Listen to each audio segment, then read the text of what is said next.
Okay, welcome back to the Momentous Sports Podcast. This is our fifth episode of the podcast. And if you've listened before, thanks for coming back. If this is your first time, we appreciate you being here. Hopefully, we'll be entertaining, insightful, educational, all of the above over the next hour.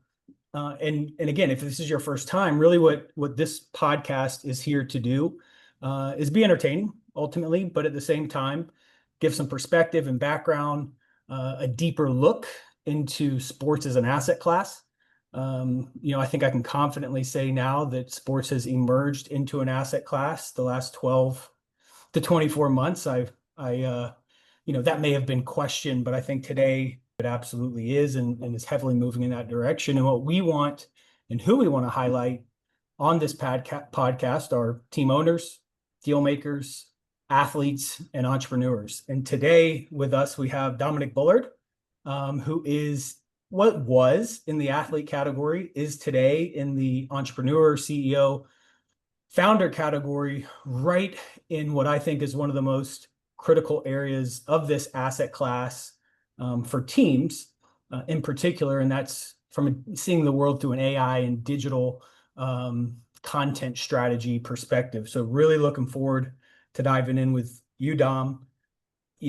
I went back and looked at our DM history on Instagram, and I saw that I reached out to you randomly back on March 4th of this year. So here we are 5 months later. We've gone from a DM saying, "Hey, dude, I really like your content. It's engaging on your personal platform. I'd just love to talk to you, learn more about how you see the world." And that's led to us spending multiple hours together in Las Vegas a few weeks back. And then Momentous going through the process of thinking about how we can work with Athletiverse. There's many ways to do that going forward. So Dominyck, really, really happy to have you on the podcast today. Oh man, what a pleasure. I can't thank you enough, and it's been exciting is not the right word. It's been much more than that, but really just a pleasure, Kyle, to get to know you and the entire Momentous team and what you're up to. Synergistically, as we'll get into in this podcast, I think there's a lot of great things in regards to the thoughts that we all share. But yeah, absolute pleasure and excited to get into it today. Why don't we take a minute or two here to kind of take a look at your journey?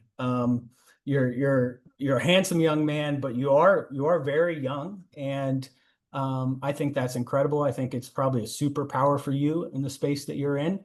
But not too long ago, you were in high school and college as an athlete. Why don't you give us a little bit of the Dominyck journey so people know how you ended up here today with Athletiverse and some amazing clients that you currently have?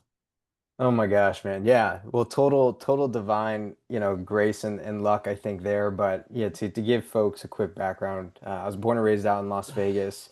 My dad and mom were really, I think, the core foundation for me growing up. My dad was in the software space out in casino gaming out there in Vegas, and so watching him, really build his first company from the ground up after getting his master's at UNLV was remarkable to say the least. I would have been an infant to kind of early childhood. So seeing your dad kind of go through the progressions of a startup and successful exit from a young age, I just kind of knew I'd always end up here in some fashion. Same thing goes for my mom. She worked in HR for almost 40 years, which is incredible. So I think when you combine those kind of technical skills and more so, I'll give my mom a shout out here, the EQ that she brings to the table, right? I think it certainly gave me a diverse, background growing up and obviously being in Vegas. The city kind of just never sleeps, and that was really a lot of my early childhood. Got into baseball at a pretty young age. My grandfather was a coach at UNLV for almost, I think, again, 30, 40 years. He was an MLB scout during that time as well. So just grew up on the diamond. I remember my middle school, grade school was downtown. So, when I'd, get done with school, my grandpa would pick me up because my parents were working, and then we'd go out to like UNLV to watch practice, or I'd somehow end up in a batting cage by myself. So baseball was kind of again inevitable for me. Ended up, getting on a travel ball team when I was probably about 13, 14 years old, and then rode that into high school. Played at Bishop Gorman, which was it ended up being kind of the pinnacle of my athletic experience. I didn't know it at the time, but I was, at a top three, easily, athletic wise, high school in the entire country. I got to see two football Sure. national championships, and it's funny looking back now, man, because I remember like probably my freshman year theology class. Tate Martell was the quarterback at the time, and Sure. we had uh we had him in class, and there was a camera crew that was like in front of me for 2 weeks because they were filming for QB1. So that was like that was kind of normal to me, and that just describes, I guess, kind of like what it was like to grow up in Vegas. It was really fast paced, and being obviously around Bishop Gorman, and obviously, in that environment, obviously built by, an incredible faith base of clergymen around that, over the last, really half century at this point. But even just the influx of capital that was going into the high school when I was there, right? You had Lorenzo Sure. Fertitta, who at the time was, absolutely killing it with the UFC, and we know the return that ended up being for him and Dana, and Yeah. they invested it right back into the community, and it happened to be my high school. So there was just a lot of opportunities that were given to me to play not just baseball there, but get a really good education. So ended up playing baseball there, really my entire, high school career. Also, juggling travel ball, and that's pretty much all I did in high school. I worked at a batting cage on Sundays to try and get some cash to fill up the Forerunner, and that was pretty much my high school existence outside of that, and being in a classroom ultimately led, for me to have a passion to want to play, certainly Division I baseball, possibly play even at the professional level. But then this great little bug called COVID hit the shores and kind of changed a lot of different, Yeah. a lot of lives in very different ways. And certainly Changed mine. everything. Yeah, yeah, no kidding, to say the least, right? And so, kind of put a pause on recruiting for really everyone in the class of 2020. A lot of guys ended up, I think you call it either falling back or relocating in terms of their grade year, but I was never really a fan of that, and I felt like, life wanted me to be where I was, and so. Instead of, sitting back kind of another year in high school, ended up doing a year at junior college at the College of Southern Nevada.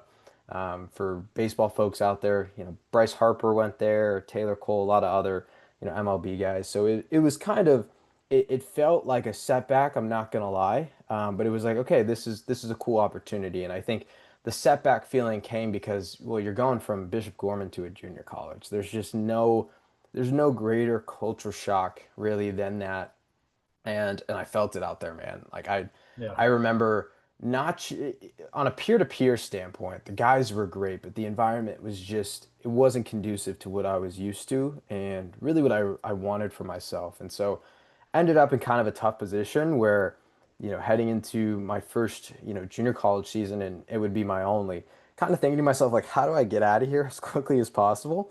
And Yeah. I think when you put yourself in a position where you start looking at things as like a means to an end, although it's, a natural human instinct, things can get kind of shaky. And so things did get a little rocky there for a bit. Ended up getting through probably halfway through the season, and was just kind of feeling to myself like, I really, really, really got to get out of here. So started making phone calls to different coaches, figuring out like, hey, where could I, at least try and go walk on. And long story short, my older sister went to the University of San Diego, met her husband, who was a baseball player there, and so I grew up coming to San Diego a lot. And Matt loved Rich Hill, who was the coach down here at the time, and I kind of just had, I went into my coach's office one day, and I was like, man, I can't do this junior college thing anymore. Get I help me get out of here, sort of thing, which is his job anyways, right? Like junior college is not a final destination for anyone, right? No. And so kind of made the call and was like, yeah, like I think, if you can get into the school, they'll let you at least get, a walk-on tryout of some sort, or, walk on, into their fall roster. So I was like, okay, great. So I made that my plan, and then like a week later in batting practice, I've long story short, while this is all happening and going back to high school, my arm has hurt me for, I mean, 5 or 6 years at this point. I've gotten like every MRI, every examination in the entire world, and nobody can figure out really what's wrong. And it was in my elbow, so I'm like, there's got to be some like fragment in there. It's got to be like Tommy John or something because I was a catcher. But being on like these travel ball teams, I would end up doing a bit of everything. Like I'd go catch 2 games and then go sit in the outfield for a whole game. Like the Yeah. wear and tear that I was, going through as an athlete was enough to certainly do some damage like that. But anyways, led to this really one decisive moment where I was in batting practice, went to swing, and I like threw the bat back at my coach, like towards the L screen, and I just like I literally thought I broke my arm. Like I didn't like, I was just so shocked. Like my heart just like stopped. And I'm like looking at my Sure. arm and it's like completely intact. Like there's nothing visibly wrong. And I'm like, I like something's really wrong. And I felt it for the first time, kind of like in the middle of my arm. And so they sent me to the team trainer and he starts like massaging it out, working it. And I'm like, dude, this feels horrible. Like I gotta get to a doctor. So go to a doctor's office and they're like, okay, we'll take an x-ray of your whole arm. And this is kind of an important detail because up until this point, I've only had my elbow x-rayed and my shoulder, right? So nobody ever looked like kind of from the elbow down, if that makes sense. And so they take Sure. a full x-ray of my arm and I'm sitting there and I'm like, it's got to be like tendonitis or something. They're gonna come back in here and say like, yo, we'll give you some cortisol shot and you'll be ready to play tomorrow night. And I remember, Calvin, I sat in that waiting room or that doctor's office probably 3 hours before somebody came back in. Wow. Yeah, at one point I literally like I opened the door, like walked around the hallway. I was like, where is everyone? And heard some murmurs in the back. And I'm just like, all right, I'll just hang out. And it's important to know. So at this point, I'm in Henderson, Nevada, which is yeah, I grew up in Las Vegas proper, but that's probably 30 minutes from my house. And I think the staff there knew where I was coming from because typically that's where we sent injured players was to this kind of it was a hand doctor, which is where I got sent. Sure. And so they probably, I think they knew my family was nearby. But long story short, doctor finally comes in. I'm like, man, you better have news for me or some sort of plan. Like, what is going on here? And he's like, man, we have some like really bad news. And I was like, oh, okay, like, what's bad news, right? And so he just puts the X-ray on the screen, and I remember to this day, it looked like it looked kind of like a how do I best describe it as like an object? It looked like a softball in the middle of my arm, just kind of like splitting my bone in like half. Like it was Wow. really it looked bad. I was like, wow, Whoa. wow, that's not good, right? And no, of course, like my heart kind of sank because I was like, what on earth even is that? And he's like, I don't know, right? Like it's not my specialty.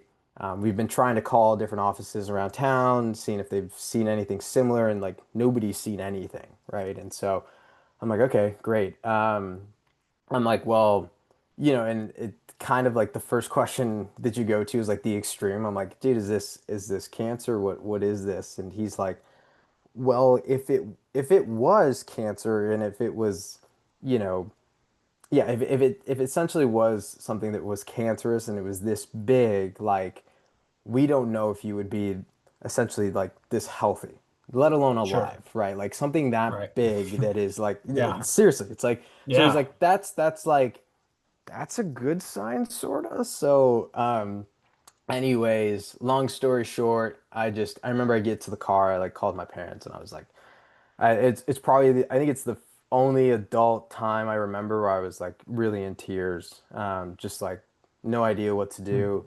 Ended up just going back home, finished out school because there was like 2 weeks left of school at that point, and ended up, my sister, thank God, is a neuroradiologist, so she's pretty smart, really trained in, I don't want to say all things medical. She won't like it if I say that because she's like very, that no, seriously, like they're very precise. I think I look at her and I think she's like a miracle worker who could help everything, but no, her area of expertise is neuroradiology, but she was doing her residency at UCSF, which is such a, I think, such a benefit to me in this case because that's really call it the top, probably the number one hospital slash place you could get treated for just about anything in the United States, right? So, Okay. and it's Yeah. like creme de la creme in terms of where you can do your residency, et cetera. So, she's like, hey, there's a tumor expert here, Dr.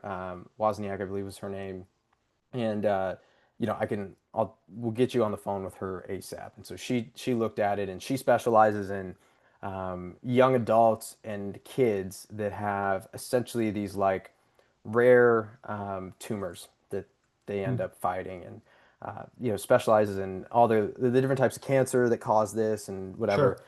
And so she's like, yeah, like let's just get you scheduled for surgery. What we're gonna have to do is cut it out, and we're gonna replace basically that part of your arm with like a rod, and then we'll fill it with like sea coral, which is kind of interesting. But and then we'll test it. Like we have to get it to a lab. It looks pretty good from the X-ray because it the X-ray kind of showed that the bone was kind of like when things are like jagged, that means something's like Sure. kind of eating at it, and that's not good. But it was Yeah. completely smooth. Like it was like this like oval that was just kind of Hmm. cut out, right? And so she's like, that's usually some form of liquid. It's usually not anything. It's usually benign, point being, right? Usually. There's a small chance it's not. In that case, what we'll do is actually do like a chemo treatment in surgery. And so that's enough to spin a 19-year-old's brain like, oh my God, Sure. chemo in Yeah. surgery, like Yeah. what are you gonna do to me? So I ended up getting surgery, I think 3 weeks later up in San Francisco. My mom and I flew up there. I get the surgery done. All goes well. I think it was like a 5-hour surgery. I was in there forever, and I come out. My arm is just like I will never ever like. I hope I don't ever feel that kind of pain again. But it was nuts. It was nuts. There's nothing to describe it outside of just. I mean, his like when you have a young child, Kyle. So like I'm sure she's fallen and scraped her knee, and there's like this Sure. hysterical like pain coming out like that's kind of what I felt. And that was one thing, but I was like, okay, like let's just get the test results back from the lab. And so I get stitched up, come back 2 weeks later, and she's like, well, here's the like good and the bad. The bad obviously is what it is. Like this thing really ate apart your arm. Good news is it was just water. Like Wow. just Wow. water. And I'm like, Wow. like, can you explain that, please? Like, Incredible.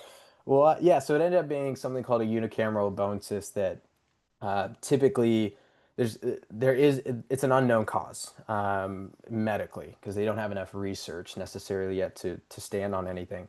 Typically, though, what'll cause it, they think are two different things. So it's when a growth plate grows too fast, and liquid obviously that's in your body kind of just fills it up. Or the second one is if you have some sort of, hairline fracture, and I'm not a doctor, so I could be saying all this wrong. So take this for a grain of salt, folks that are listening, but This is not no, medical this is perspective not medical advice or advice, and it's education. not. No, and my sister will listen to this and hopefully put some footnotes in the comments as to what I'm trying to say here. But essentially, if you were to take let's say you take your fist and you punch a tree every day 30 times for like 30 days straight. You'll have a bunch of compound fractures in your hand. And so essentially Sure. what happens is you can open up, you can essentially break the bone to a degree where stuff can kind of fill in, right? It's not to the point where you're like agonizing and it does any structural damage, or Sure. certainly a compound fracture, but it can wear it out. And so I was a catcher for 10 years, man. I was catching Yeah. bullpens for MLB guys when I was 14 years old, right? I remember I'm trying to think of guys might be still in the league. Paul Sewald, right? Just got traded to Yep. I think the Tigers. They're closed. Like I started catching them when I was 14, right? So I was taking shots off the arm, blocking balls, my whole life. Yep. And there was a couple different distinct moments where I would take, maybe like a two or three foul balls in a row to the same spot on my arm. Because as a catcher, like it's changed a lot, which is so funny. Like you say, COVID changes everything. It really did. like the style of catching has changed so much in baseball for baseball fans out there that have probably noticed it. But now catchers put their arms behind their back. Like they really protect themselves. And it's much Yep. more, as we're going to talk about today, it's much more an analytical game, trying to steal strikes, etc. But still, kind of growing up old fashioned, mom was always there and it took horrible beatings. Like by Sunday, the end of tournaments, it was just black and blue. And so she was Yeah. like, there's probably just a good chance because I didn't have anywhere else in my body. Because if you have them in other places, it's probably a growth plate thing. If it's in one Right. isolated place, it's usually an isolated event, right? So Got it. yeah, long story there, but that's ultimately what this leads to is me heading into, school in the fall at USD. It'd be my sophomore year of college. Of course, kind of, I don't say the bad news continues, but unfortunate news, Rich Hill ends up leaving USD a week and a half before I get there for my fall Mm, semester. mm, New coach takes over and, could say whatever I want about it, but it has a no walk-on policy, not going to do walk-on tryouts, which is funny because that's actually how I ended up meeting really today one of my best friends because he kind of ended up in the same situation, was a junior college kid, came to walk on because his brother played there, and then coach was like, nah, like you're out of luck. And so that's pretty much what ends up happening. End up in San Diego, ready to play baseball again, but not given the chance to do that. And now thinking to myself for the first time, like, what do I do with all this free time? So I'll pause for any questions or thoughts, but that's really what led at least to USD to this point. Well, incredible background. I appreciate you taking the time to kind of take us, through the experience firsthand that you had. I'm sure there's former athletes or just everyday individuals listening to the show today who have had some type of experience that was scary, perhaps life altering. In your case, I'm glad that it was water of all things, Yeah. and you came out the other side, healthy and fired up. And, as you moved through that transition, recognizing perhaps my baseball career is coming to an end here, you started to shift focus, from what I understand. And that focus ultimately led to the founding of Athletiverse. Was there any critical, before we get into Athletiverse, and I'd like to do that here shortly, is there any critical experiences, chance meetings, or individuals that really help, shape your path towards where it is today, in founding Athletiverse? Yeah, absolutely. Always again credit to my parents. Two big things I think happened for me, Kyle, was um, one, first and foremost, maybe just event wise, I ended up getting healthy again, played club baseball at USD, and then ended up playing that next summer, so the summer going into my junior year, down in the Florida Gulf Coast League, and Mhm. that is. I got out there just because it was a chance invite from a coach I knew back in Vegas, and he was like, "Yeah, we need an extra roster player." I thought I was just going to be a bench guy, kind of just help fill in the team. I still wanted to play baseball, so I went down there and lived there for the summer. I know that our momentous crew is Florida-based people. So I was out in Yep. Sarasota and Tampa, so that was a fun experience. But ended up showing up for camp like 2 weeks before we kick off the season, and just through kind of all the roster scrimmages we had and head-to-head stuff, ended up batting second on a team with like 11 ACC players at the time and two Wow. SEC and Wow. ended up, finishing second in the league in batting average by the end of the summer. Of course, our shortstop beat me, but he's also played in two College World Series at this point. So good ball player. So we'll give it to Sounds him. like it. Yeah, it's a pretty good guy. But um, that was kind of the experience I think I needed to go, okay, I really I like where I'm at with the game of baseball. I came down here really just for the love of it. Like I didn't think I'd get any offers from it was like it felt like for the first time since I was 13, I wasn't in this like forced pressure situation to try and go impress guys in the stands to try and get like a scholarship or something. Like I just Sure. kind of said, heck with it. Like US life in San Diego at USD is amazing. The education's great. Like let me just go have fun here.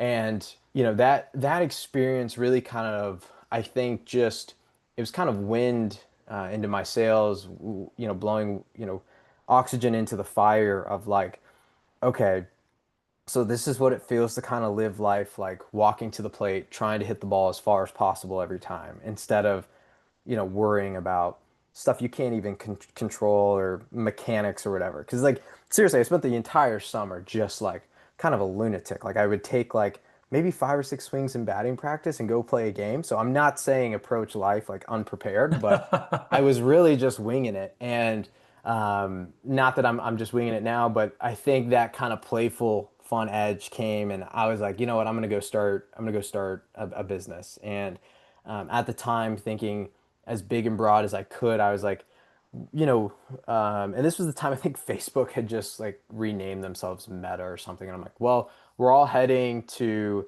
the metaverse. Elon's trying to go to Mars. Like, why don't we come up with a crazy name that's like a world for like athletics? And I was like, okay, Athletiverse, fine. Boom. Mm. So got the name. And really two definitive things happened from this point. I was talking to my dad when I got back to Vegas right before I went to school, and he's like, "Man, I'm getting out of software. I'm leaving that industry behind."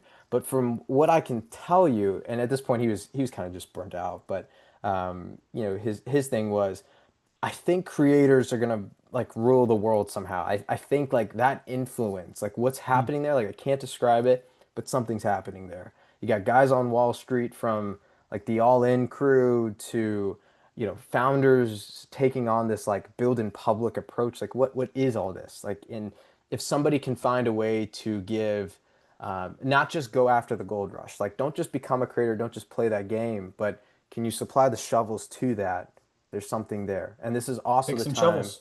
Exactly, exactly. This is also the time, late 2021, House comes out, says NIL's approved. It's going to happen now at the college sport level. So there's just so many, his thoughts combined with what I really wanted to do, which was somehow stay in sports and capital and finance, really kind of just all came together. And so that's really where Athletiverse began.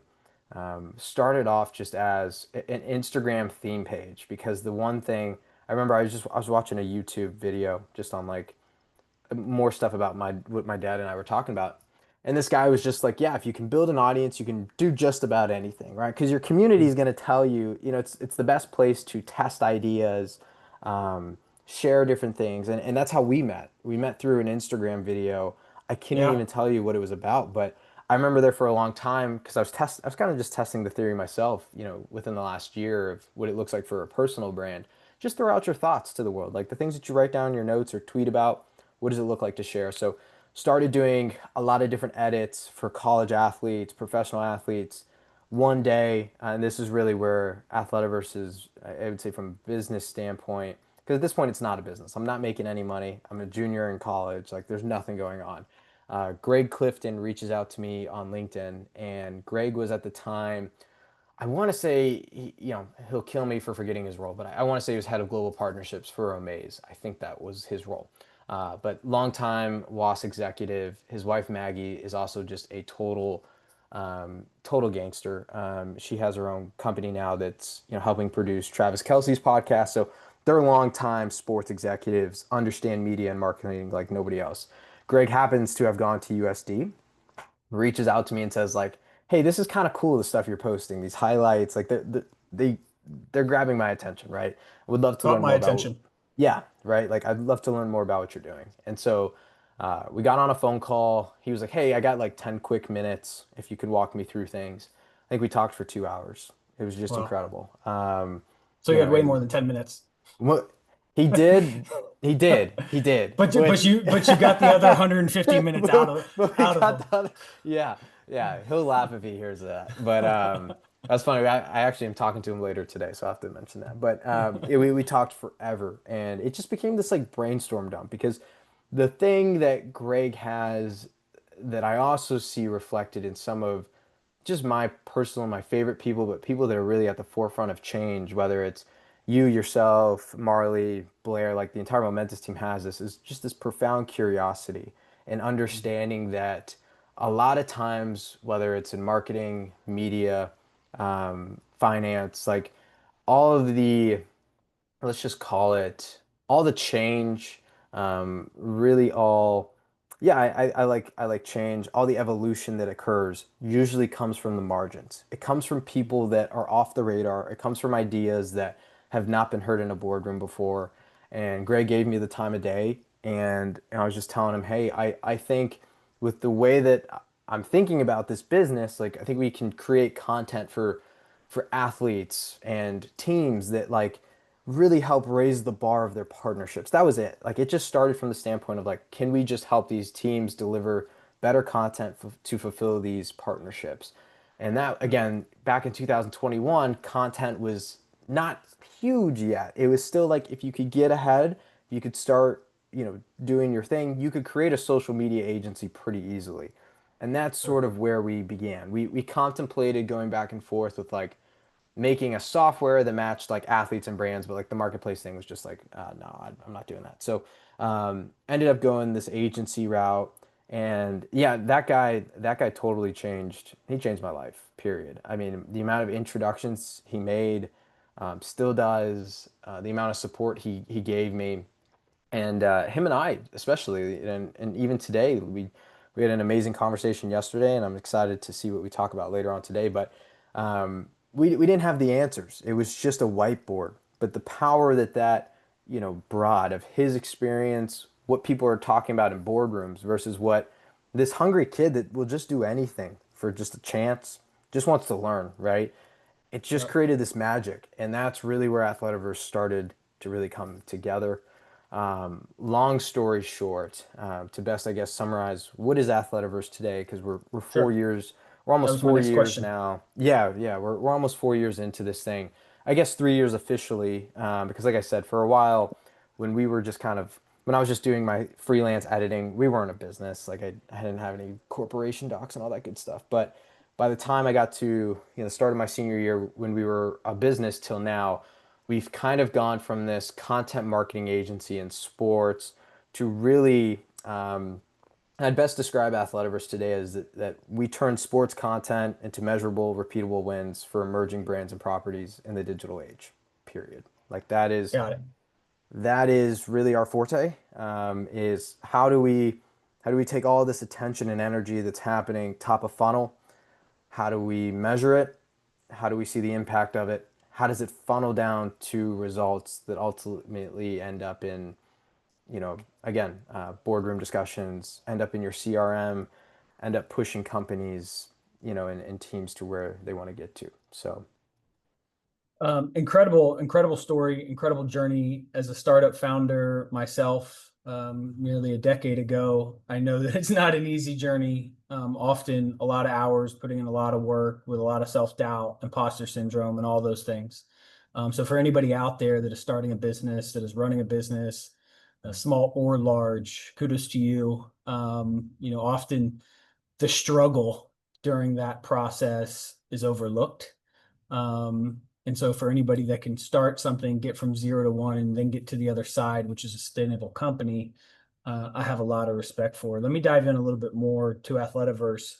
From what I understand, we've had a number of conversations to this point. You're working across a spectrum as far as clients are concerned. Emerging leagues like Unrivaled, high-profile athletes, perhaps investment funds, teams. What do you think draws in this diverse clientele to Athletiverse? How are you able to drive impact, within various vertices within the world of sports? Sometimes being a business and organization. On the other side, I know you're working directly with, and we'll get into more of the professional athlete side later, but directly with professional athletes and their own personal brands and adding value across that spectrum. How are you doing that?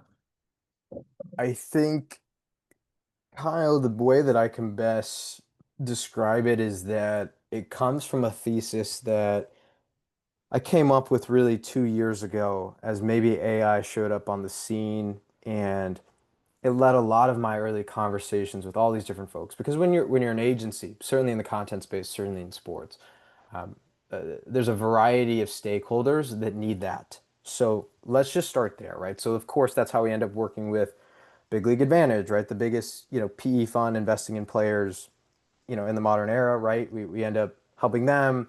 We get access to helping over 700 Major League Baseball players think about their Wow. brand, walk through things there. Again, Greg introduction. These are all Greg introductions, so shout out Greg. But Shout out, Greg. shout out Greg, man. So you start with that spectrum, you go to Unrivaled Basketball, and I was fortunate enough to have a really, interesting conversation with Kirby Porter, their CMO, CBO, right before, they were thinking about launching the league. That led to us working with them, and then all the way to like Partick Thistle over in Europe, Scottish pro team. Like what the common thread how that I can see between all of those in terms of like how I pitched us, because ultimately what this is it really kind of is just all these different wins across the spectrum just sort of demonstrate the value of our pitch and how it was received by all these different stakeholders. Like, Sure. even though we're 3 years into this thing, especially because we're bootstrapped, I still think that we are now getting to our stage where we're taking all of the wins that we've had here and not just asking ourselves, like, why did it really work well? Um, but now start funneling in, okay, what is our direct, you know, call it outcome that we are trying to deliver for all these different properties. And ultimately, the thesis that I've put together, right? Why is the portfolio so diverse? Um, we were kind of the first ones and only ones in any of these marketing conversations to say, hey, our goal is not just to make content for you, it's to essentially start utilizing AI to move from content generation to decision engines. So I know that's a complex, that's a lot to try and take in. But essentially, Sure. a year and a half, 2 years ago, we were in the first wave of AI. And that first wave of AI was all about making noise, make content quicker, drive better results, just give you more and more data and insights. And this next wave is now about making better decisions. And I think we've led that conversation. We continue now to only solely focus on that conversation, right? How do we make better decisions here? Whether it's a sports fund and valuing the marketing um, component of their players, whether it's a college NIL collective athletic department, again, trying to value their student athletes that can put together better marketing deals. Whether it's Unrivaled Basketball, thinking to themselves, how do we take all this noise off of social media, funnel it into first party data so we can actually sell to these people? Whether it's Partick Thistle that's been around for 150 years, that's trying to come out of this, just dark age of marketing, right? They still use fax machines to communicate internally there, right? I think everyone got excited by, right? Everyone is thrilled and is empowered and excited by this notion of, okay, marketing doesn't have to just be this thing that eats up 7 to 10% of our budget every year and we can't measure success. It actually becomes the front porch of everything that we do as an organization and drives the conversation from our partners to our technology to our ultimately our final product teams, right? And so I think it was that. I think it was, certainly you've at this point you've met me well, what the rest of our team looks like. It's fairly young. And I think a lot of people were just like, wow, like we'll take a shot here. We'll see what we can do. Because look, we got to do this anyways. These guys can fulfill it, but they also have a cool angle here that's unique enough to take a chance with. So I think it's a combination of all that. Yeah, so do I. I mean, I think what's really interesting about you as the leader of the organization is, in our potential working relationship, in addition to our friendship, and being kind of shoulder to shoulder in this asset class, no matter what going forward, it's really been, your ability to, for me, tell the story of the value of what you're doing in a very, very tangible way. Um, and for an organization like us, we're really focused on investing within sports in two key areas, but not simultaneously. But we're entering a project saying we're investing into the team, We're typically investing as minority investors into an organization backed by backing fantastic operators who are already in place. We're not showing up to operate a club today or a team, but additionally participating in stadium development, stadium renovations, and ideally mixed use real estate development around that stadium. And so we're looking at teams all the time and we're trying to understand, like, they've got a certain amount of revenue today. These teams are trading in many cases, and I'll just give some examples. In the USL, in the US, which is a soccer league adjacent to the MLS, for those who don't know, that we believe is going to add promotion and relegation, another division. So a very, very fast growing soccer league, both men's and women's across the US. Teams there are trading at 8 to 12x, or selling for, in other words, 8 to 12x top line revenue. So if you can have a way to track revenue, understand how to drive more revenue through your strategies, it ultimately becomes extremely valuable for somebody like us that's looking to enter this, have a significant positive impact on a community, develop incredible real estate, incredible stadiums, and invest behind incredible operators. But ultimately, we're looking from a fiduciary perspective for an exit in the future. And understanding all the mechanisms that you have at your disposal to drive revenue is critical. And you've helped me think about how to process that both prior to an investment, but also obviously once you're invested, in helping support the marketing team that's currently in place. For somebody like me, I use AI every day. I probably use it, not as efficiently as it's capable of, but I do use it a lot. I'm not an expert. Give me an understanding of how does Athletiverse use AI to drive media, to drive growth, and ultimately to drive revenue for organizations, whether that be, or should say clients, whether that be individuals or sports teams or properties. Yeah. With what you can share, by the way. Yeah, I I know was gonna some of what you're doing is say. proprietary. You're So asking for the good stuff. No, I'm there's just saying kind of just generally, how do you think about it in the larger scope of what you're doing? sure, What sure, efficiencies yeah. does it create? Yeah, absolutely. And I think how maybe to put a bow on your initial question there too, in terms of how we ended up working Yeah. for all these properties. And this is where again I think a lot of divine luck and intervention happen as at the intersection of that and curiosity is really what happens. But we're generating, for Unrivaled Basketball, we get to run their newsletter year one. There's tens of millions of impressions coming through that. My biggest frustration with this is looking at these numbers, open rate, click-through rate, all these things, looking at the amount of sponsorship integrations in this thing. And I can't publicly put out how much they were generating through that, but also looking at it and saying that number should be much greater, but we have no way of measuring this vanity metric like views. Like how on earth do you price a view, right? What is that? Who is that person? How do you get to that level? And so we really just definitively zoomed in, and because there's other groups out there, right, where you have your two circles of the world, your revenue above replacement, like these incredible entities that are really focused on overall commercial rights and valuing that, your Zooms of the world, right?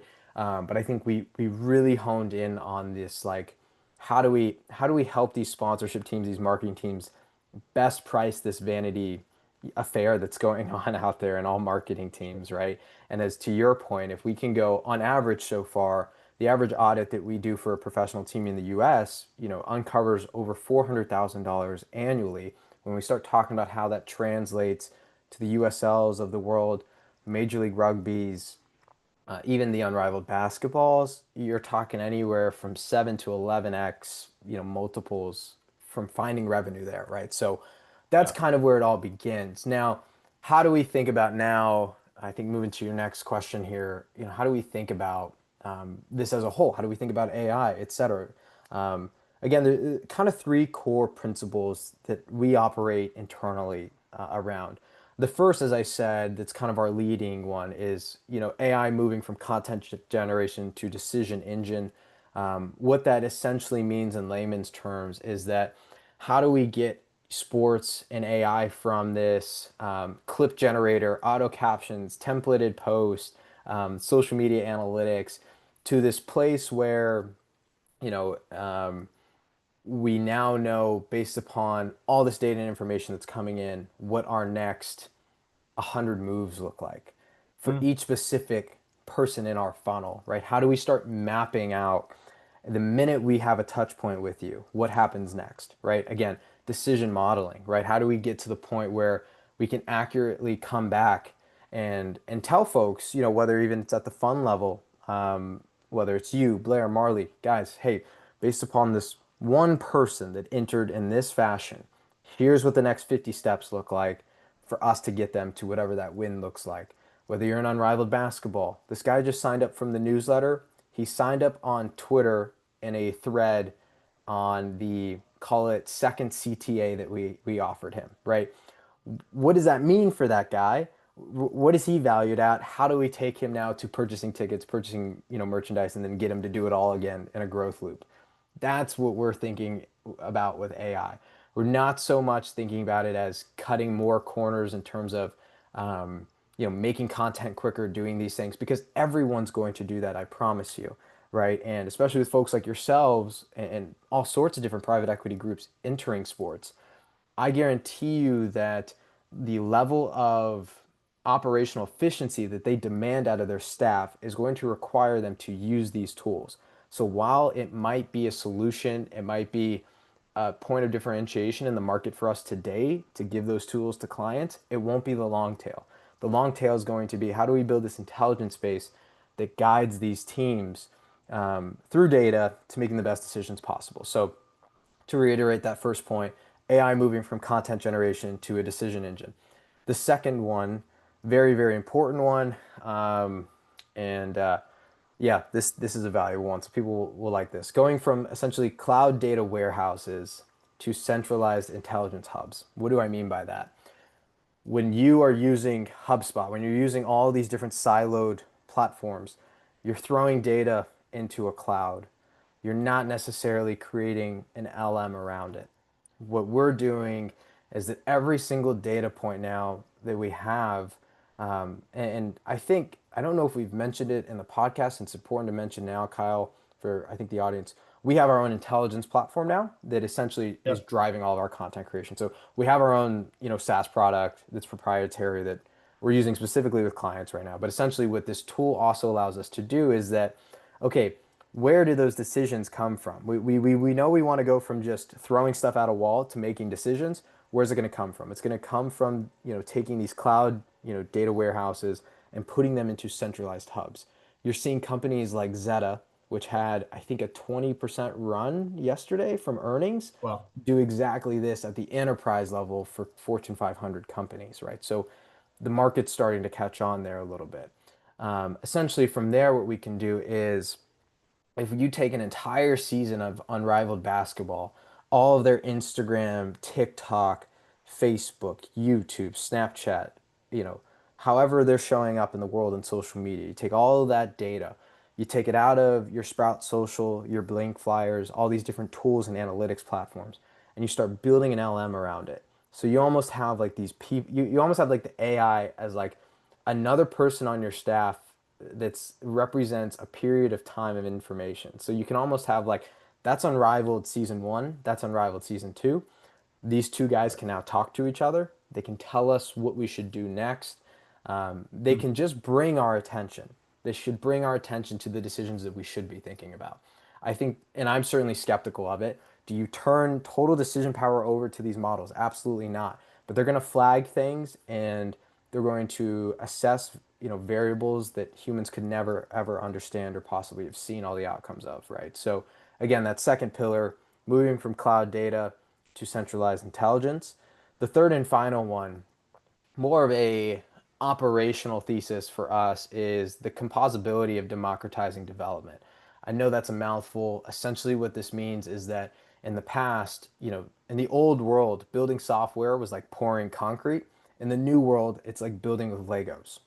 Hmm. So, and probably a line I should have used maybe even in our conversation yesterday, right? Where we were thinking about, okay, you have all these siloed things, but now using AI, using agents specifically, using MCPs or these different pieces of tech, they can now start talking to one another and start building kind of the custom models around our operation teams, right? So we have, if you're Momentous Sports has a central intelligence hub, but then how does it now come to market? How does it operationally, from a functionality standpoint, work? Well, we're able to literally build Momentous Sports piece by piece, bringing this stuff all together. And so AI allows us to build with Legos on top of these complex systems rather than having to lay some framework in a database that we're constantly having to reiterate on and change. If you factor in those three things, to best put it, you really begin to like synthesize and bring life to these teams, certainly from a marketing standpoint, as we're here talking about today with what the fund's goal is from a community standpoint, in a manner in which I can't say has never been seen before because history repeats itself, but a manner in which we haven't seen, I think, in the 21st century, surely in sports. That was very helpful. I appreciate you kind of taking us through those three core pillars. I think it's important for people to hear that and to understand and kind of start to contextualize like what does AI actually mean? Like what value is it driving? And I think that that illustration was super helpful. As a follow-up to that, where are teams or leagues still missing the mark? Like when you show up to an organization, you're engaging them with them for the first time. Let's call it a sports property, a team playing some sport globally, domestically, um, has a marketing team, and let's maybe say outside of the big four because there is an insane amount of growth sub the big four or five leagues, and sub the Premier League and Championship in European football over here in Europe. How do you think these organizations are still missing the mark today? Maybe paired with what you just illustrated as the way that you like to operate. Yeah, I think, and it's such a simple, when I tell you what it is, it's such a simple thing, but it's funny how it just remains to be a headache for everyone. So these and I kind of want to like let's go Premier League level marketing for a second because I've been fortunate enough to know a couple marketing directors there now, and I think they're doing it the best in the world, to be honest with you. They have every possible tool that you could ever imagine. They have all of these pieces of information. Their sales team, again, given a million different data points to go back to sponsors and commercial partners with.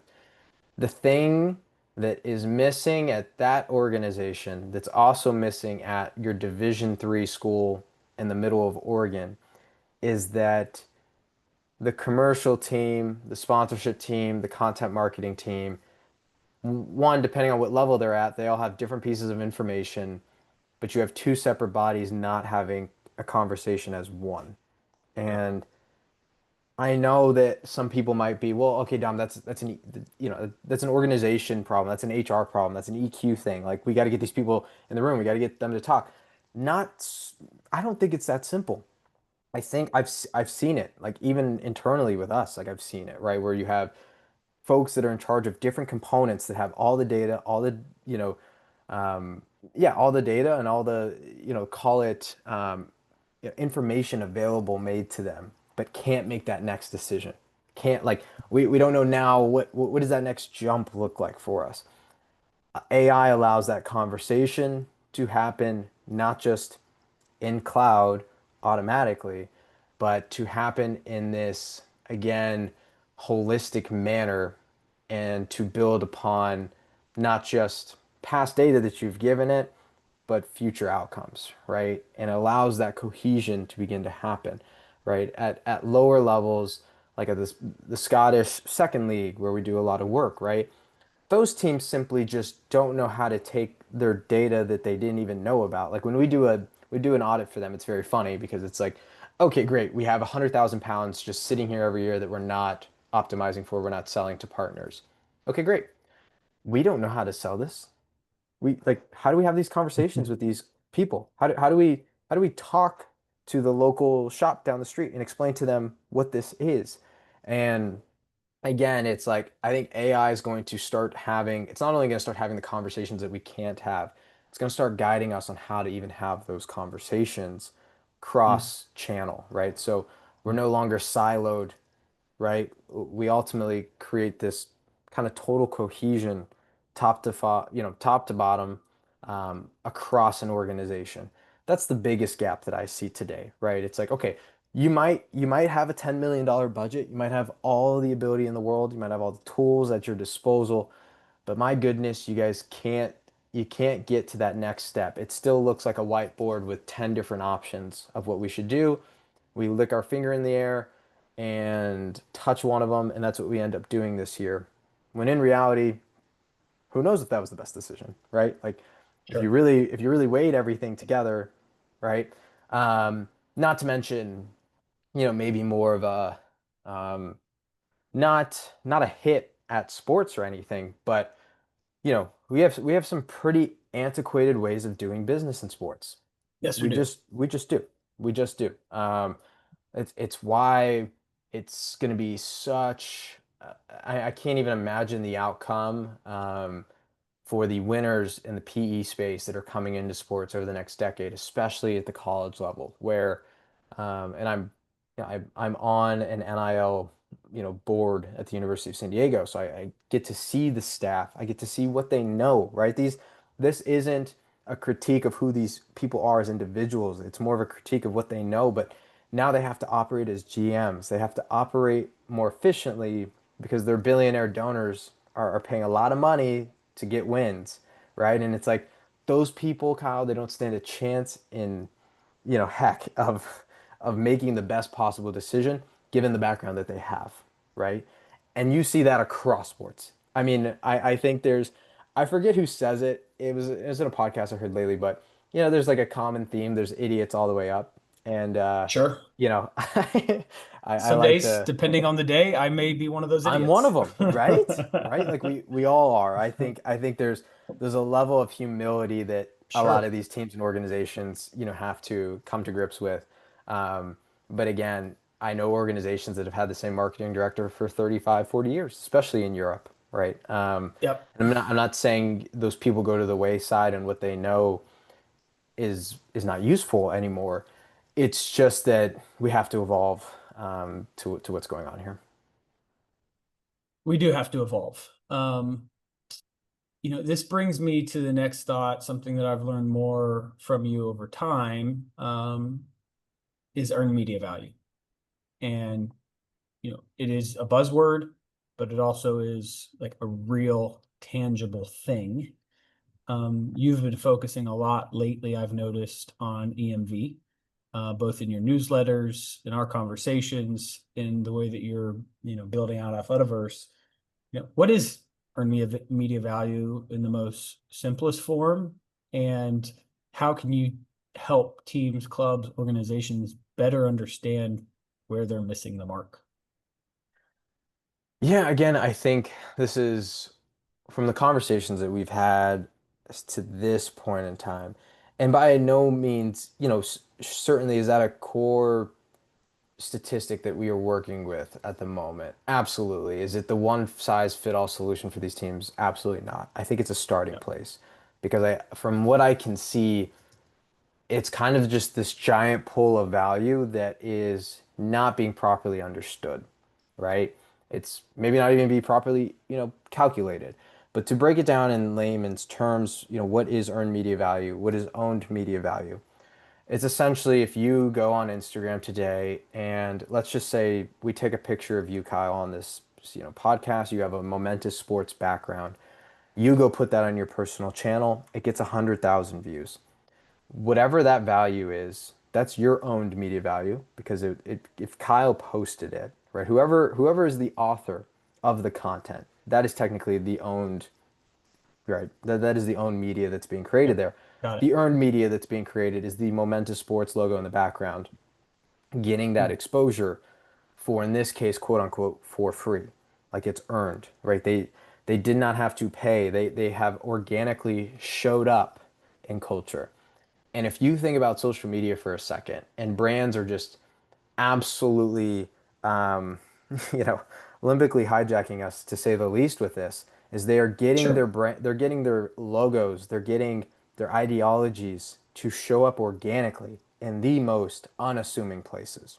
The most unassuming. I mean, these marketing campaigns are just getting, they're outrageous how well these people are using this to manipulate, and I don't use the word manipulate in a bad way. They just are using it to get the product in front of folks, right? And so, essentially, what that again to come back to it for just a second. Now, how do you put a dollar figure around Kyle's post getting 100,000 views, and what does that mean to Momentous Sports? In the past, you would come up with some sort of CPM, which is just the cost for 1,000 views, the cost for one comment, the cost for one share, etc. You have those main statistics. And people would generally lick their finger in the air, throw it up, and say, okay, we know the majority of our fan base are males 35 to 48. We're going to use that CPM from wherever we get that number from. Could be Zoom, could be Nielsen, could be who knows. And that's what we're going to run with. And that's how we're going to determine that value. I think that that's 10% of teams that I've talked to. 10% of teams we've talked to in our CRM have actually tried to calculate that statistic. They've tried. Now, out of that 10%, how many of them are accurate within 1 to 5%? None of them. The reason for that is because if now we get down to the specifics. If Kyle, you took this screenshot of yourself with the momentous background and you posted on Instagram, the CPM you need to use, one, you need a CPM that factors in the exact demographics of all of those people that liked and viewed that post. When we pull that data from Meta, we can see that, right? We can understand the demographics, we can understand who these people are, and then we can create an average across all of them. Again, it's not perfect, but it gets us closer.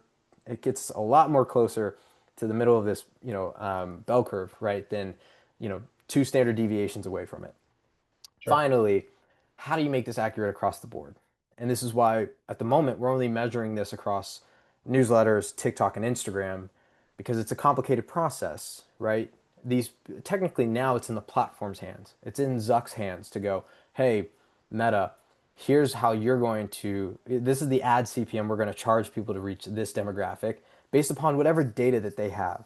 And like, if you haven't comprehended this, TikTok, Meta, these are not social media companies. These are data companies. They are sitting on so many different data points. It is unreal.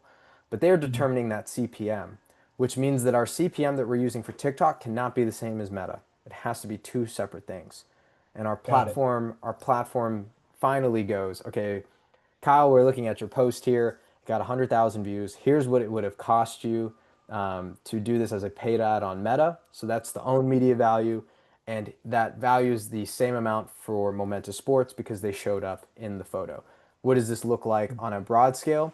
It looks like logo patch deals, right? I think of I'm in San Diego. So the San Diego Padres have Motorola, right? How many times does Motorola show up organically in the Instagram, TikTok feed?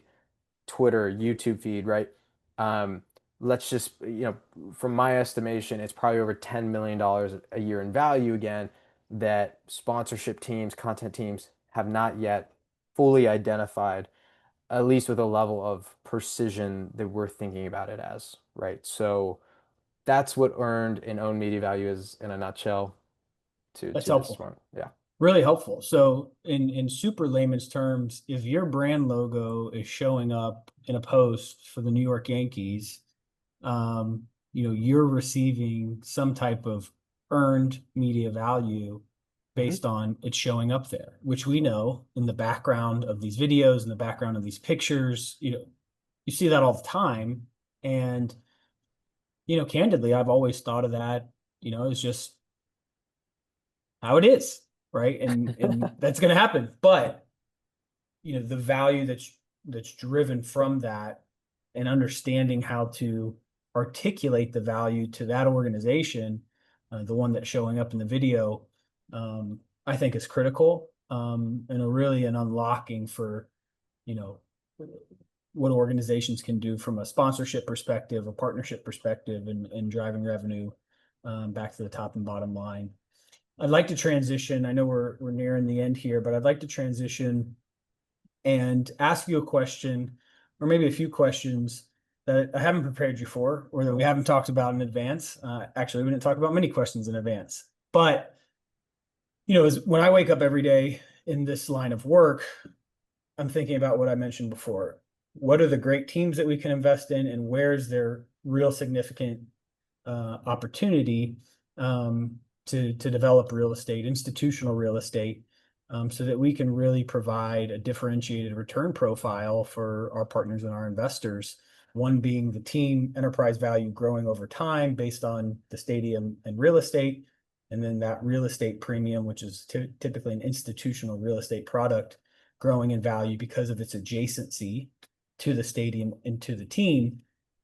But I think a lot of the blend between both for the fan experience, going from outside the venue to inside the venue to back outside the venue. And I know that a lot of your focus is more just on social channels generally.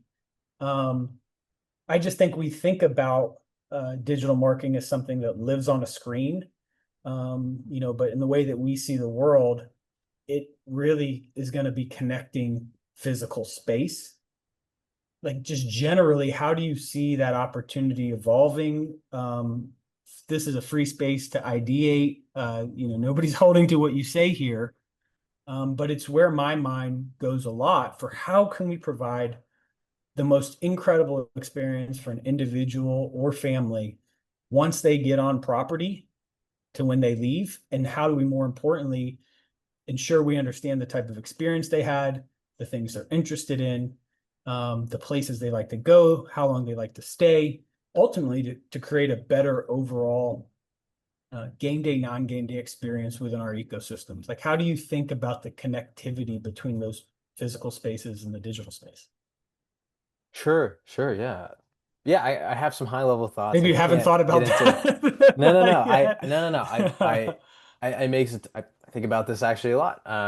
Especially when I go, I don't know why. I think about this a lot when I go golf, and I think of like all the different golf courses and how they market themselves. And I know that's such a strange comp, but I can't get into the technical parts of this. This is just where my head goes. But the first one, I think two components for me, Kyle, really get me excited. And again, it does tie back to the digital work I do a little bit. So there's some bias in this, but I think of gamification, and then I think of personalized differentiation. So like, again, two windows. Let's start with gamification, right? So coming into a ballpark now, you're starting to see teams on scoreboards putting, out there, hey, scan this QR code for the selfie camera, right? Whatever. Um, they're doing that, and they're hitting like the fan. I've seen this because I've like tried it in terms of just I just wanted to see the process. You scan the QR code, it comes up on your phone. You click, join queue, and you're just waiting there. Why didn't we ask for their email or phone number when they did that? They would have they would have given it. Like to show up on that board, right? Like I just start seeing all these different points of gamification in ballparks, and it doesn't necessarily have to even be, that scoreboard. Like I was at the Rapids game out in Denver lately, and thinking to myself, the amount of food preferences everyone has now, your, anti-seed oil people versus your don't care, I'm at the ballpark, right? Why why isn't there the ability to where, and we know that the iPhone still to this point is the most powerful piece of hardware out there today, and software that's in the hands of consumers. Why isn't that like a key to unlock the food that you're ordering, for yourself or your family? Certainly, it's gotten to that point for tickets, but people also hate modern ticketing. There's too many freaking fees. Like ticketing is a whole other story. Like gosh, Whole like nother story. we need to fix somebody needs to look at that, and I'm sure Yeah. very smart people are. But I think of gamification first and foremost. Selfishly, I think of that because it gives me as a marketer the first party data I need to make the experience better for you. At least that's that's my like white collar Wall Street edition of give everyone consumer choice, which ultimately is just like short for it drives more revenue for us. Right? Like I won't hide from that. I think in terms of individual differentiation, like very, what ultimately does that create? It creates an experience, I think, where we can help maximize the in-person experience for these fans and families that are coming to games, maybe for the first time, in such a unique manner and in a way that, from a brand affinity standpoint, is lasting, right? If you know that it's a family's first time to a game, they're sitting up in the nosebleeds, there's some sort of giveaway sponsor that day. Like, how hard would it be to send one of our unpaid interns up there with some of these free hats, hand them out, tell them thank you for coming today? We can't do that necessarily today specifically because there's almost, I don't say there's too much of that happening, but there's not really the infrastructure for that. And they're certainly all not talking together, right? In regards Mhm. to allowing that kind of experience to happen.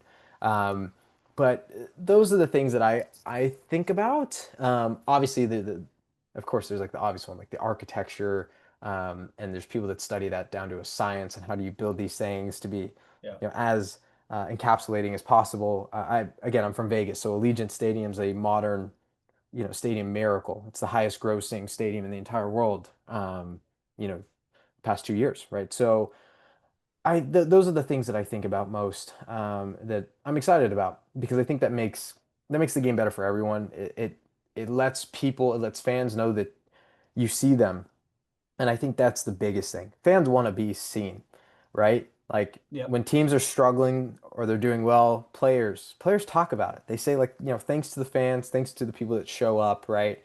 And now, because of how we're evolving with technology and even live experiences, we can really continue to make sure that those people feel seen, whether it's even their first time, etc. No, I think that's a really good way to think about it. And I think there's 1,000 things to be uncovered there. We're excited about going on that journey and continuing to uncover those in real time, with some of our projects. I you know, I'm curious. I want to kind of shift gears here a little bit. Recently I was out in Las Vegas, had an opportunity to see you, your father. We attended a couple events that Kyle Kuzma and Austin Eastman were hosting. Um, and one thing that stuck out in the conversations that I was having, and generally, just what I've experienced firsthand, we've been very, very fortunate to have some incredible athletes join as partners at Momentous. Um, is that this cultural shift, and maybe it's not recent. You've seen some notable professional athletes. I think maybe Magic Johnson being the first one to really get into business and team ownership in a way that was super noticeable. But you really see these athletes, they're enterprises at the end of the day, right? For an NFL quarterback that's coming into the league today, if they get 3 contracts over the lifetime of their career and they're a starter, they're essentially, five, $700 million type of guys, like a family office is. What's been just your general experience of, the evolution of how athletes are starting to think, not starting, continuing to think about their own personal brands, the marketing of those brands, how they're touching their personal audience? Um, is that something that is top of mind for all these men and women? Like what's happening on the ground that you're seeing? I know you've partnered with a number of agencies as well. So just trying to get some of that perspective from you. Yeah, it's a really good question. It's I think I think it's the least well managed ecosystem in sports, to say the least. Um, I think there's a lot of individuals, players that overvalue themselves. And I think there's a lot of players that have immense, as you put it, ability because of the capital that they have, but don't understand how to best deploy it. I don't foresee history likes to repeat itself, Kyle, and I don't think we'll see necessarily, and again, there's a lot of people out there that will argue this with me, but I don't think we'll necessarily see more of these athletes. I don't think we'll see a shift in behavior necessarily between more athletes starting to make certain types of investments, et cetera, et cetera. There will always be a class of individuals that takes risk, that is at the forefront. Your Magic Johnsons of the world, your MJs, your guys like Patrick Mahomes that just have the capital that, I mean, they Shaquille. have to, Shaquille, right? Like they have to move this amount of money because if it Yeah. sits there, it loses it, right? If they put this in their bank account and 99 years go by, I mean, because of inflation, it's worth, Much less. significantly less, right? Yeah. So I don't, unfortunately, I wish I can give more kind of tangible, you know, um, solutions. I see at the college level, certainly with these NIL deals, athletes being um, way overvalued for their marketing ability. You know, these SEC quarterbacks are getting paid seven figures a year, guaranteed. When they post 2 to 3 times on Instagram over the course of a season, only drives around 50,000 in value, right? And I get it. Like there's so much going on in the background that we can't see, like fans that are coming to games, right, et cetera, et cetera. But Yeah, yeah, revenue the university's driving because of that player's performance, right? Like you're trying to balance the 100%, value of that compared 100%, to, those individuals, those players, athletes posting on their one own. 100%. I think, and this is not like this is I firmly believe what makes momentous, what makes you guys so valuable is that Kyle, when you are and you speak to professional athletes all the time, you were at the event in Vegas with me, you know these guys, you know their personalities, you know how they spend their time.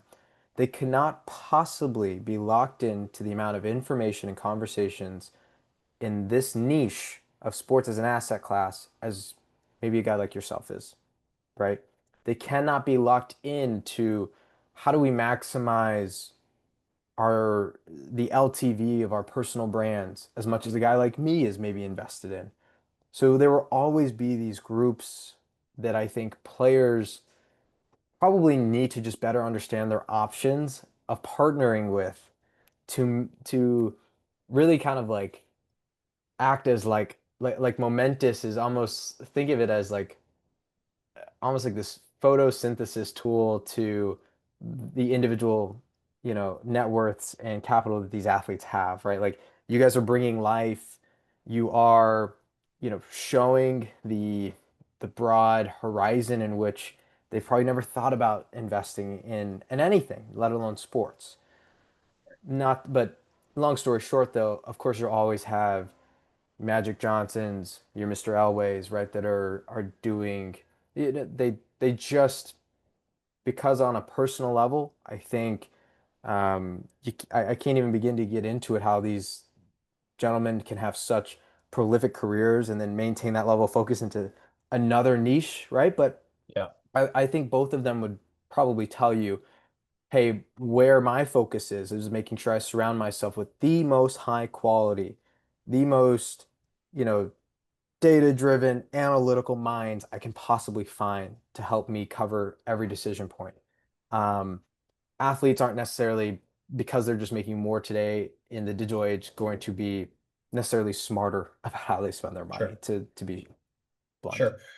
Yeah, and it's one of the things that I'm really, really excited about. From an investment management lens, having a fund, a GP fund, so writing checks into GP or top co positions for our LP investors, in particular our athlete investors, the opportunity for them to step off the court, the ice, the field, the pitch, the diamond.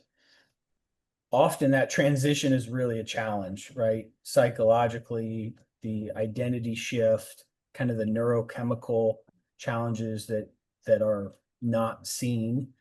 And often, these athletes don't have the language to articulate what they're feeling, but they so badly want to feel the way they did before. And a lot of that comes down to dopamine and the rigor and structure of the environment that they're in when they're an athlete, the pursuit of the win, the starting job, The the evolutionary relationships. psychology behind them. Correct. Yes. The all of that. From one day to the next, I played in the Liberty Bowl for my last game of college football in 2007, December 31st, right before the clock struck midnight. I played terrible. I threw 3 interceptions. We lost the game. And I sat in the shower in the hotel at New Year's crying, wondering what was next. Like from one day to the next, from 1 minute to the next, it was over. And so I'm really, really excited about giving athletes in particular, both current athletes and retired athletes, the opportunity to reassociate with sport, do it in a way that can, enhance the funds that they have, create strong returns for the capital that they deploy, and wake up on a Saturday or Sunday and look at the 8 clubs or teams, whatever sports are within our portfolio, and go, wow, like here's how we did this week, or here's the games that I should follow today. To really have that sense of belonging, but to pair that then with this really unique institutional real estate type of investment within that same portfolio and project. I'm really excited about educating, but giving the opportunity for there to be belonging in addition to a capital investment. And I think that athletes will be a continued core focus of ours. And it has been, that transition has been a core focus of mine for 8 years now. And when I co-founded Nestry back in 2019. All right, 1 or 2 more questions here to wrap it up.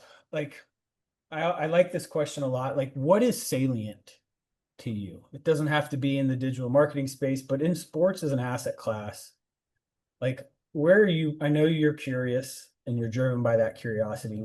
Where are you peeking out of the corner of your eye at? Maybe it's the emerging league side, and Sail GP, obviously unrivaled. There's, pro bull riding. There's a lot of cool stuff. Maybe it's something else. Like, what are you paying attention to right now?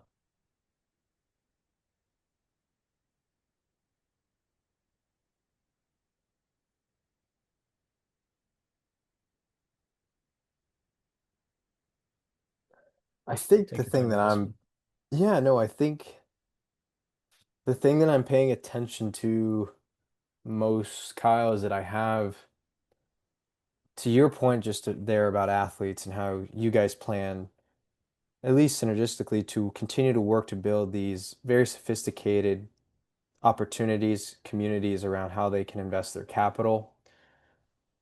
You'll continue to see more and more and more dollars be funneled into sports as more family offices, more PE firms, venture capital.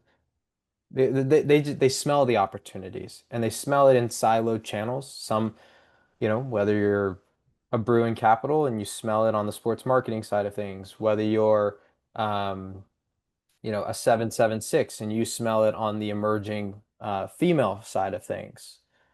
There's so much money coming in here. The dynamic that I'm very interesting to see how it plays out, and it's long term, but these individuals, follow the money, right? It's like the probably the most common theme in the world. It's not only how most operators in any emerging market work, it's also how the CIA finds money overseas, right? But following the money here, I look at all the teams and I look at how these organizations, whether you're an unrivaled basketball, whether you are a professional bull riding league, you have to operate highly efficiently, lean, and you have to produce results. You have to, right? Or that money's going elsewhere. Um, the teams are going to thus be required. I think the teams are going to be smaller than ever before around these organizations, and they'll have to be more efficient than ever. Like the I'm front office really, teams? yes, yes, Yep. the real operators. And AI is also just going to naturally, spin things that way. I'm just paying attention to how do you give those teams the tools they need to help the organizations be as successful as possible? Again, not to shine a light back on like Athletiverse, but that's what I'm paying most attention to in this niche of sports. Uh, from a personal standpoint, my gosh, I wish I could invest in the Momentous Fund, right? Like that would be the dream. Unfortunately, the capital requirement from now until maybe the next 20, 30 years is just not going to be there. But well, who knows? But that's really where I'm thinking about things today. And it's jaded in the sense that I'm pretty young and I see how does this career play out? How does this industry play out? And that change has to happen. What doesn't have to happen is, professional volleyball, professional, sand volleyball leagues. Like I'm just naming things. There's always going to be these kind of, I don't say robber barons, but you're going to have all these entrepreneurs in different niches of sport, try different things. My roommate across from me here is a professional pickleball player, right? And we talk about playing in, I see a and lot of I've pickleball deals. A lot of pickleball a deals. lot of pickleball deals, right? And Padel, so, pickleball, absolutely. right. So you always will have these fads, and I'm more interested around the infrastructure around what's going to turn these fads into fortune. That's really where my mind's at. I guess on a personal level, pretty excited to just see the game of golf do its thing. I love what's going on there. I don't Yeah. I don't want to comment on what product I think is better, but I think the way that Live in the PGA are kind of forcing each other, stepping on each other's toes to evolve and seeing how it's playing out in culture. That's what I love the most. I love seeing how the rest of the culture, the rest of the broader markets is responding to this one niche of the world that AI that technology can never touch, which is sports and live events, right? So I totally agree. I'm watching similar areas. For me, I've got a really strong focus on not day to day in a sense that I wake up to think about this, but just the European landscape of sport, right? It's been so European absolutely. football or soccer dominant, for forever. It's the, soccer. Sorry for you Brits or Europeans who hate that word. Um, but it's just been the global dominant sport forever. And I'm really, really focused on understanding there's these other ancillary sports here in Europe.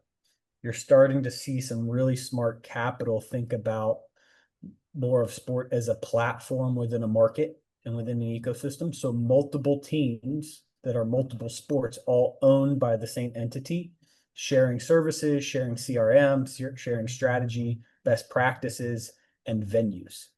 And that's something that I'm going to continue to uh, focus on, understand more, because you mentioned it with the Scottish club that's a client of yours. I mean, so much of what's done over here, and it's nobody's fault. It's grown to what it is today because of the hard work, but it's so 10 or 20 years ago, 30 years It's ago dated. in many Yeah. cases, right? It is dated. And so just watching the evolution of European sport, the integration of technology, the integration of American capital, the movement of American capital to sport in different clubs over here is something that's top of mind for me and something I'm paying close attention to. Here's my last question of the day. Personally, what energizes you? What gets you out of bed every day? I obviously know, your work. Um, but what are the things that you enjoy in life that have nothing to do with work, but that make Dom Dom? Oh man. Well, I maybe you just work. no, no, no, no, no. Well, and which it's funny and maybe hopefully not alarming to any of our customers, but I don't feel like I work that much either. It's really when you know what it's like when your mind goes into like flow and you're just doing what you love. And I'm so fortunate to be able to do that. Because I know a lot of folks my age are not. The biggest thing that energizes, me, gets me excited is, I've been blessed to be around, I think, faith my whole life. And I think it's a hard maybe a hard thing to not necessarily talk about, but to convey to others what it can mean to Sure. you. Um, Yep. but it's kind of the central foundation of everything that I do. You know, I've had a similar moment. I've had many similar moments to, you know, your, three interception, tears in the shower moment. And you kind of just like, I think that so far in my life, I've learned that, those moments never really last, but there's a part of you that longs for something that's forever. And despite the fact that we are doing everything in our power, and I think we're certainly on the right track in both of our spaces to make a lot of lasting impact, we will certainly die one day and it'll be it for us. And, when's the last time you heard somebody talk about the Queen? And she only died, I think, a year or two ago, right? So Yeah. it's so interesting, right? It's so interesting. Yeah. Somebody who was literally, I mean, you talk about dynasty, you talk about leaving impression, leaving that mark, um, owned the world for 50, 60 years, and nobody talks about it anymore, right? She'll show up in history books, and maybe the stuff we do will show up there. I don't know, probably not. But so then at that point, I think you fall into two categories. You fall into the category of, well, nothing really matters and c'est la vie, I do what I do, or that everything matters and I do what I do just because it's right, and I subscribe to the second part of that. Everything just, and by everything, I mean my friendships, my relationships. Again, I could not be where I am today without my parents, without my family, without my friends. Fortunate enough to have an amazing support circle, whether it's my girlfriend and even her family, and the San Diego community, the Las Vegas community, our own team internally. And I know you feel the same way around about all those people in your life. Um, but the common thread through it all is faith, and I think that intangible, that feeling that I get when I really spend time to try and like reflect and think about those things, that feels like forever to me, and that's where I want to put the most of my energy. First and foremost is to try and always do what's right in whatever space I'm working with, and by right with the people that I'm working with. And I think ultimately I can't tell you how it ends. This is not a discussion around um, faith and theology and philosophy. But that's what really drives me the most, man. It keeps me even. It helps me to understand that today's struggles usually don't even matter 12 hours later. Like, you laugh at them. Like, I had a situation this past weekend. I tried to take my girlfriend up to this lunch spot in Del Mar, and I literally couldn't find it. I was on Waze, I was on Apple, I couldn't find it. I got her to take off her Sunday shift to go do this, and I cannot find it. And she knows that. And she's getting hungry. She's getting hungry. Angry. Yeah, she's getting hangry. And she's not like, she told me the whole time, like, I'm not mad at you. I'm just hungry. I'm like, I know. Gosh, okay. So, but then, 6 hours later, we're at concert in the park in Coronado Island, and Rascal Flatts shows up, and you're like, what on earth is happening? And it's like that thing that happened 6 hours ago that seemed like a pain in your side. Like, it didn't matter 5 minutes later. It's not going to matter 5 days later, right? Like, it's just the faith really for me just allows me to be lighthearted and move through the world hardworking. And I don't think there's much more I can do than that. So that's it for me, I really. I subscribe to the same. We're not externally momentous Magnolia Partners like a faith-based byline organization, but the principles of faith are very, very important to, how we try to show up every day is obviously very attractive element of our investment in Sporting Jacks, and knowing that we had individuals like Tim Tebow and Ricky Kaplan who had those principles built into the work that they're doing. Um, and you are right, knowing that that is there, and something that's part of your life makes moving through life a little bit easier. And with, I guess, yeah, some less pressure. Based on the day-to-day moments, and in our world and in our work, it's the peaks and the valleys are stark. And if you're not able to stay level and neutral through them, um, it can be tough and challenging. So I appreciate you bringing that sentiment up, kind of to wrap up the episode today. Listen, man, I've really enjoyed the conversation. I'm looking forward to having more with you, perhaps back on the podcast. Perhaps we find ways to collaborate in the future on the podcast. Um, I think it's been fantastic to shed a light on what I think is, an important element to how investors are looking at teams, organizations, properties, really understanding, from a revenue perspective. And from a fan experience and perspective, like this is a critical piece to understand, to be thinking about, to be asking clubs and organizations about, and understanding, what they're doing and what they have in place, if anything, beyond what's traditional.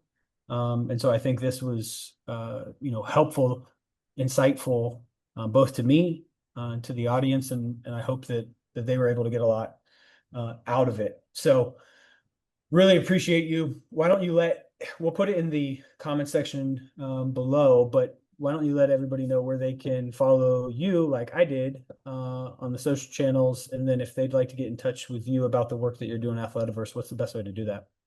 Sure. Yeah, I think for the work at Athletiverse, LinkedIn, I'm pretty active there, at least letting people know what's going on industry wise. Maybe on a more personal level, Instagram's probably the best place to find me. It's Dominick with a Y, Dominyck. It's a funny one, throws off a lot of people. Took But you me a can find while me on to Inst. figure that Yeah, out. I was gonna say it's Sorry. I okay. sent it to you. Um, I said, hi, Dominic, spelled wrong, I'm sure twice or three times by now. my aunt's 23rd birthday card to me that came a few months ago was spelled incorrect. So it's okay. It takes time. It takes time. And I hold no ill will to any of those individuals within my family whom shall not be named at this time. Um, but you can find me on Instagram, and I think maybe a bug that's been itching at my side personally is really having more conversations like this with guys like yourself and my friends. So I'll actually be more active on YouTube, hopefully here within the coming weeks, and hopefully for the long Awesome. term, just in terms of I'll have my own podcast out there to bring folks on like yourself Fantastic. to touch on a multitude of things. Something that excites me just outside of my day work that we talked about here today is really just passionate about the ideas shaping tomorrow. And I think so many people have them in different areas of life, and I really want to explore that as much as I can. So that's where you can find me. Awesome. And Kyle, man, whether it's myself, my dad, the rest of our team, you and the Momentous team have just been a breath of fresh air, humility, and God willing, I hope we get to do a lot of epic stuff together. So thanks for having Likewise. me, and we'll follow back here in time. I'm looking forward to it. I'll be listening. I'd love to come on to the show. I'll And yeah, hold you I to think that. So I think really I'm there. I think, having a really approachable, I know you will too, platform to entertain, educate, to shine light so on all the important. incredible things and people, more importantly, that are active in this emerging asset class. Is such an incredible topic, such an incredible space to be working in. I feel fortunate to be in it every day, because I get to meet guys like you and have conversations like this. So really appreciate your time, really appreciate your perspective. And I look forward to talking to you again soon.